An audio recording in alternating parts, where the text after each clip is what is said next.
তবে তাদের জন্য একটা সুসংবাদ, সেটা হলো আল্লাহ পাক তার এই সমস্ত গুনাহ মাফ করে দিবেন যদি মৃত্যুর আগে খালি একবার বলতে পারে আস্তাগফিরুল্লাহ আল্লাযী লা ইলাহা ইল্লা হুয়াল হাইয়ুল কাইয়্যুম ওয়া আতুবু ইলাইহি।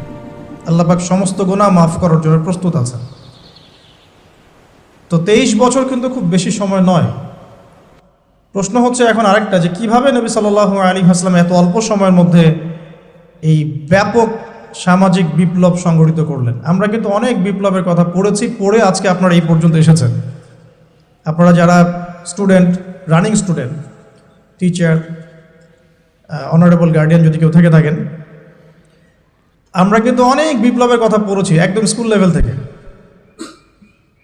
হ্যাঁ, পলাশির যুদ্ধ দিয়ে আমরা পড়া শুরু করেছিলাম সমাজবিজ্ঞান বইগুলোতে ছোটবেলায়। ইংরেজদের সময় কেমন ছিল, ওদের